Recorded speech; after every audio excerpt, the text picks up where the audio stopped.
नमस्कार दोस्तों, स्वागत है आपका आज के मुख्य समाचारों में। जी हां दोस्तों, आपको यहां पर देखने को मिलेंगी सुबह से लेकर शाम तक की तमाम बड़ी खबरें मुख्य समाचार ब्रेकिंग न्यूज अपडेट्स के रूप में। तो चलिए दोस्तों, जान लेते हैं आज की पहली खबर। पहली सरकारी कैब सर्विस भारत टैक्सी हुई लॉन्च। ओला उबर की तरह ड्राइवर को कमीशन नहीं देना होगा, पीक आवर्स में किराया नहीं बढ़ेगा।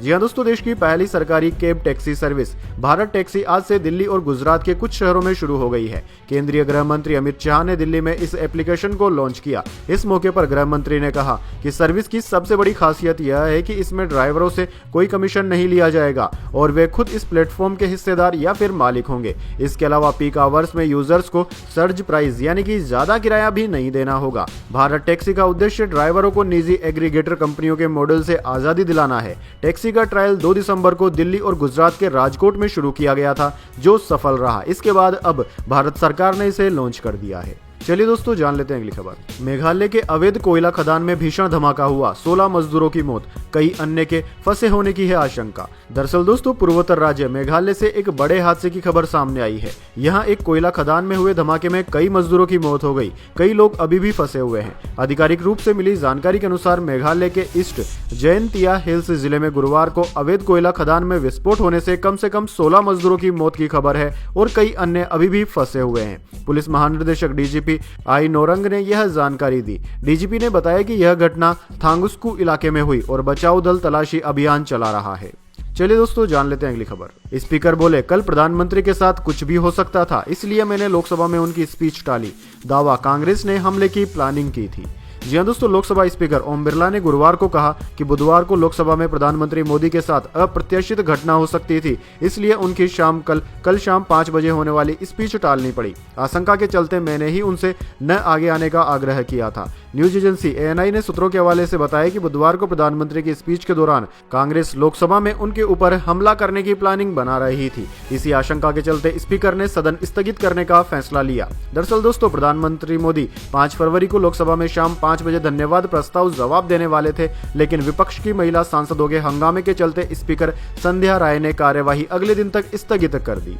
चलिए दोस्तों, जान लेते हैं अगली बड़ी खबर। पाकिस्तानी प्रधानमंत्री बोले, बांग्लादेश के साथ खड़े रहना सही फैसला, भारत का बायकॉट सोच समझकर किया। बांग्लादेश के स्पोर्ट्स एडवाइजर बोले, थैंक यू पाकिस्तान। दरअसल दोस्तों, पाकिस्तान के प्रधानमंत्री शहबाज शरीफ ने भारत के खिलाफ T20 वर्ल्ड कप मैच के बहिष्कार को सही और सोचा समझा फैसला बताया। उन्होंने कहा कि पाकिस्तान इस मुद्दे पर बांग्लादेश के साथ मजबूती से खड़ा है।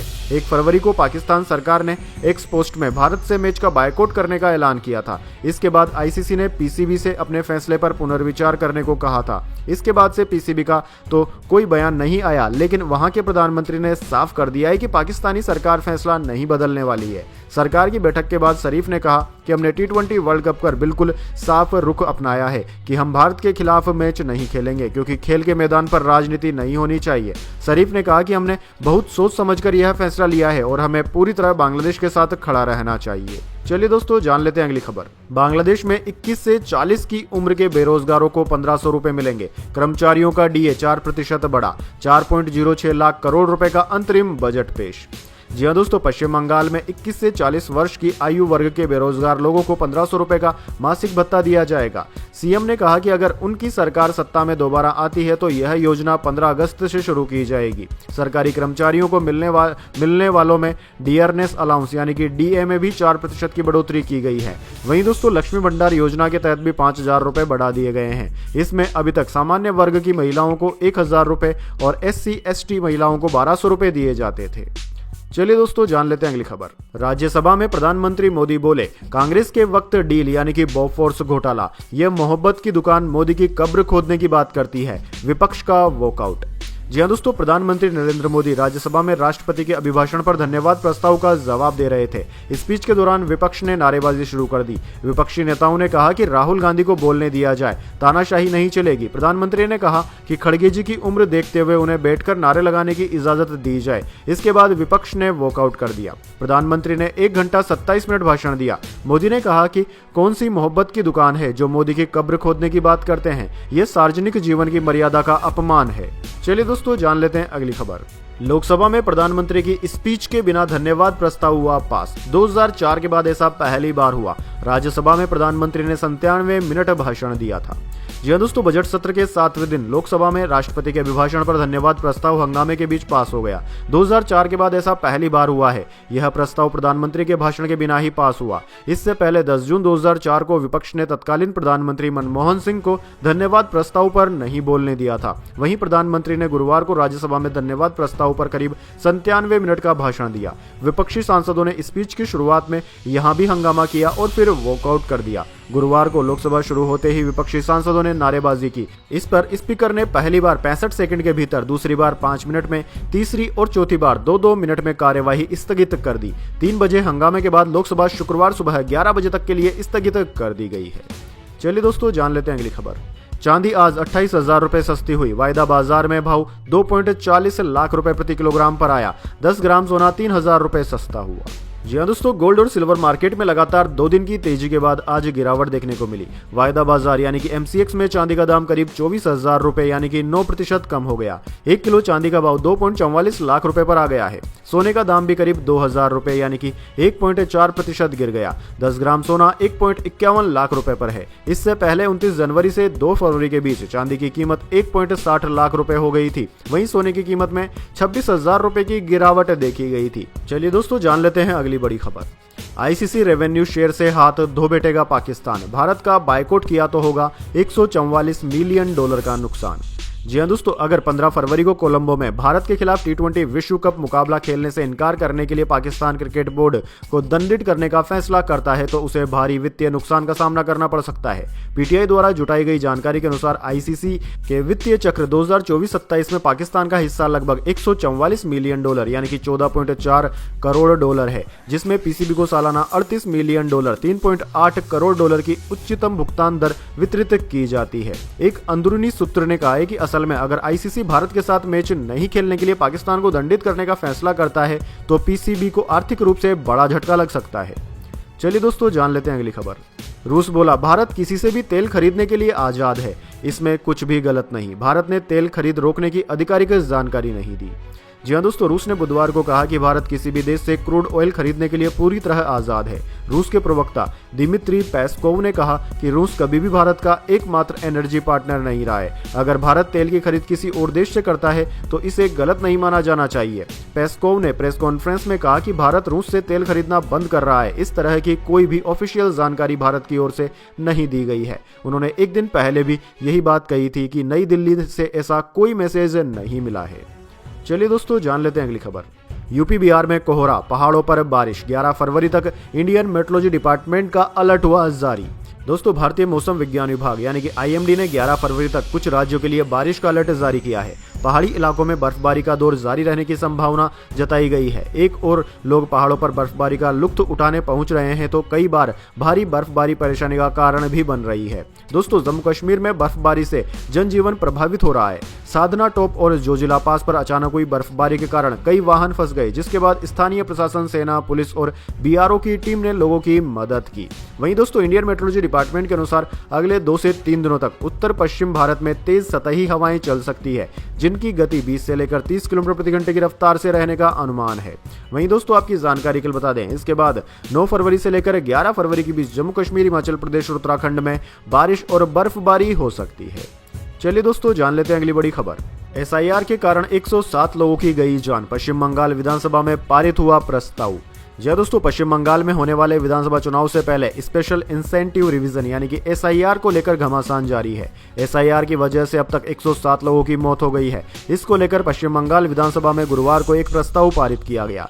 तृणमूल कांग्रेस ने आरोप लगाया कि SIR प्रक्रिया से लोगों के मन में डर का माहौल बना हुआ है। जनता इसको NRC का ही दूसरा रूप मान रहे हैं। इसके माध्यम से लोगों के नाम मतदाता सूची से काटे जा रहे हैं। विधानसभा में राज्य संसदीय कार्य मंत्री शोभन देव चट्टोपाध्याय ने नियम 169 के तहत प्रस्ताव पेश किया। इसमें बताया गया कि आगामी विधानसभा चुनाव से पहले मतदाता सूची के पुनर्निरीक्षण के नाम पर राज्य में डर और असुरक्षा का माहौल बन गया है। ममता की पार्टी दावा कर रही है कि मतदाता सूची से नाम हट न जाए। इसको लेकर मानसिक दबाव और चिंता की वजह से अब तक 107 लोग अपनी जान दे चुके हैं। चलिए दोस्तों, जान लेते हैं अगली खबर। यूपीएससी सेवा में रहते हुए बार बार परीक्षा देने का रास्ता हुआ बंद। रैंक सुधारने का मौका सिर्फ एक बार मिलेगा। नए नियम 2026 से होंगे लागू।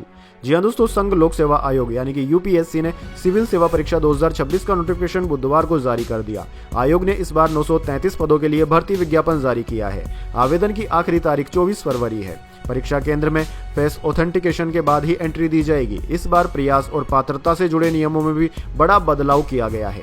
दरअसल दोस्तों, नए नियम के अनुसार अब सिलेक्शन के बाद दोबारा परीक्षा देने की आजादी पहले जैसी नहीं रहेगी। नए प्रावधानों में सेवा में रहते हुए बार बार परीक्षा देने का रास्ता बंद कर दिया गया है। वहीं आईएएस और आईएफएस को लेकर पुराने नियम जस के तस रखे गए हैं। चयनित अफसर को एक बार परफॉर्मेंस बेहतर करने का मौका मिलेगा। जैसे किसी का 2026 में आईपीएस में सिलेक्शन हुआ तो वह 2027 में परफॉर्मेंस बेहतर करने की परीक्षा देने का पात्र होगा। उसके बाद अगर वह परीक्षा देना चाहता है तो उसे पहले सेवा से इस्तीफा देना होगा। दोस्तों, इससे कंपटीशन थोड़ा कम हो सकता है। चलिए दोस्तों, जान लेते हैं अगली खबर। चाइनीज मांझे पर योगी सरकार का बड़ा वार, मौत हुई तो माना जाएगा हत्या। जी हाँ दोस्तों, उत्तर प्रदेश में चाइनीज मांझे से हो रहे हादसों को देखते हुए सरकार ने बड़ा और कड़ा कदम उठाया है। अब प्रदेश के सभी जिलों में एक साथ विशेष अभियान चलाया जाएगा, जिसमें चाइनीज मांझे के उपयोग, बिक्री और भंडारण पर पूरी तरह रोक रहेगी। मुख्यमंत्री योगी आदित्यनाथ खुद इस अभियान की निगरानी कर रहे हैं और अधिकारियों को साफ निर्देश भी दिए गए हैं कि नियम तोड़ने वालों पर सख्त कार्रवाई की जाए। सरकार ने यह भी स्पष्ट कर दिया है कि चाइनीज मांझे से अगर किसी व्यक्ति की मौत होती है तो उसे हत्या की श्रेणी में माना जाएगा। चलिए दोस्तों, जान लेते हैं इसके बाद अगली बड़ी खबर। लेकिन उससे पहले मेरी आपसे छोटी सी रिक्वेस्ट है, अगर दोस्तों आपको अभी तक हमारी न्यूज़ पसंद आई है तो इसे एक छोटा सा लाइक जरूर दे दीजिए। चलिए आगे बढ़ते हैं। सेंसेक्स 503 अंक गिरकर 83,313 के स्तर पर बंद हुआ। निफ्टी भी 133 अंक गिरा। मेटल शेयरों में सबसे ज्यादा रही बिकवाली।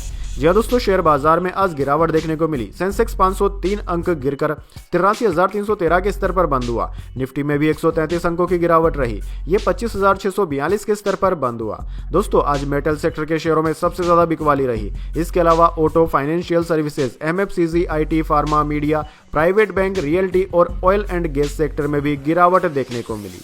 बात करें दोस्तों निफ्टी 50 के टॉप गेनर और टॉप लूजर स्टॉक्स की, तो दोस्तों आज के मार्केट में निफ्टी 50 के टॉप गेनर्स में ट्रेड, मैक्स हेल्थ और टाटा स्टील रहे, जबकि निफ्टी 50 के टॉप लूजर्स में हिंडाल्को, जोमेटो और भारती एयरटेल रहे। चलिए दोस्तों, जान लेते हैं अगली खबर। भारत चीन को करेगा रिप्लेस। अमेरिका ने टैरिफ के बाद दी एक और गुड न्यूज, पानी की तरह डॉलर बहाएंगे डोनाल्ड ट्रंप। जी हाँ दोस्तों, दुनिया की ताकत अब सिर्फ तेल से नहीं बल्कि क्रिटिकल मिनरल्स से तय होगी। इस दिशा में एक बड़ा बदलाव सामने आया है। अमेरिका ने भारत समेत 54 देशों के साथ मिलकर एक नया अंतर्राष्ट्रीय खनिज समूह बनाने की शुरुआत की है। इसका मकसद चीन की उस पकड़ को तोड़ना है जो फिलहाल रेयर अर्थ और जरूरी खनिजों की सप्लाई पर लगभग 90% तक काबिज है। दरअसल दोस्तों, यह ऐलान वाशिंगटन में आयोजित 2026 क्रिटिकल मिनरल्स मिनिस्ट्रियल बैठक में लिया गया। इस बैठक में अमेरिकी विदेश मंत्री मार्को रूबियो, उपराष्ट्रपति जेडी वेंस और वित्त मंत्री स्कॉट बेसेंट शामिल हुए। भारत की ओर से विदेश मंत्री एस जयशंकर की मौजूदगी ने साफ कर दिया कि भारत नए खनिज गठबंधन का एक अहम केंद्र बनने जा रहा है। चलिए दोस्तों, जान लेते हैं अगली खबर। T20 वर्ल्ड कप पाकिस्तान से मैच पर सूर्या बोले, हम तैयार हैं। खेलने से उन्होंने मना किया है, कोलंबो जाएंगे। पाकिस्तान ने मुकाबले का बायकॉट किया था।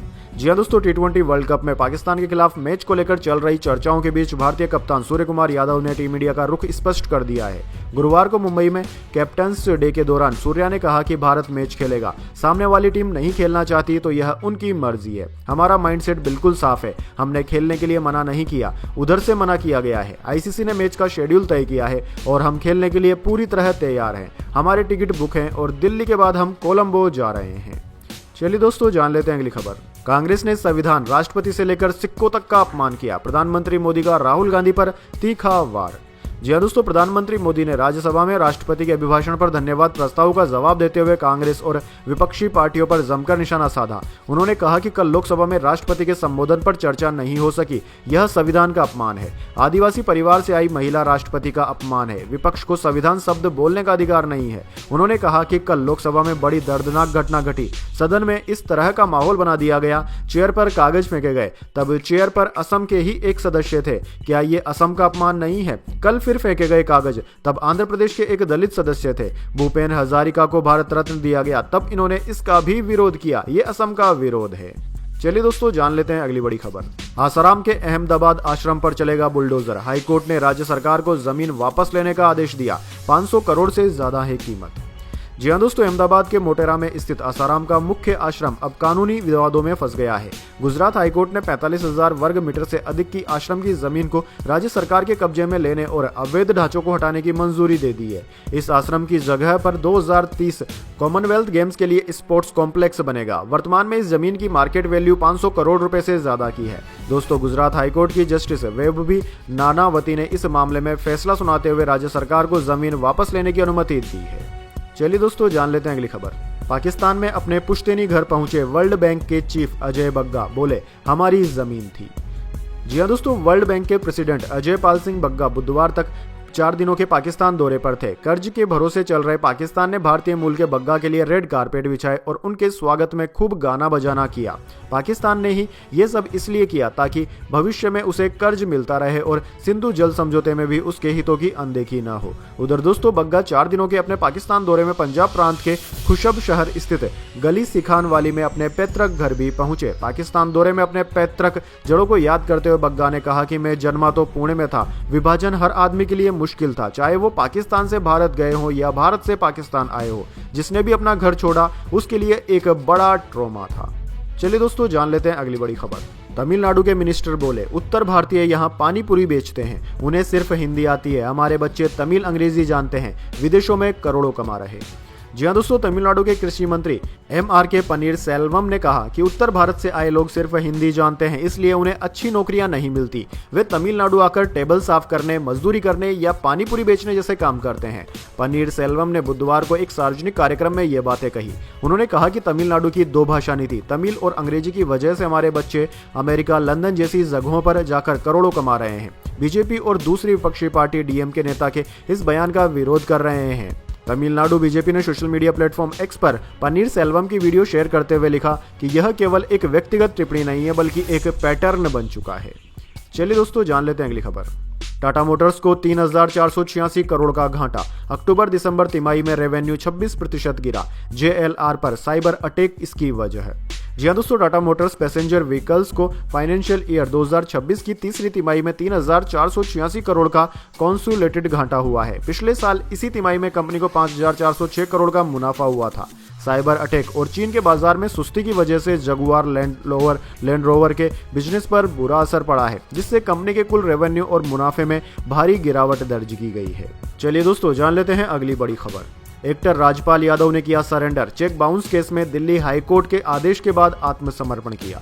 जी हाँ दोस्तों, बॉलीवुड एक्टर राजपाल यादव ने दिल्ली हाईकोर्ट के आदेश के बाद गुरुवार को जेल में सरेंडर कर दिया। ऐसा दावा इंडिया टीवी ने अपनी रिपोर्ट में किया है। यह मामला चेक बाउंस से जुड़ा है, जिसमें उन्हें सजा सुनाई गई थी। दरअसल दोस्तों, यह मामला साल 2010 का है। राजपाल यादव ने अपनी पहली निर्देशित फिल्म अता पता लापता बनाने के लिए एक प्राइवेट कंपनी से करीब 5 करोड़ रुपए का कर्ज लिया था। फिल्म बॉक्स ऑफिस पर नहीं चली। इसके बाद कर्ज चुकाने में देरी हुई और दिए गए चेक बाउंस हो गए। कंपनी ने नेगोशिएबल इंस्ट्रूमेंट्स एक्ट की धारा 138 के तहत केस दर्ज कराया।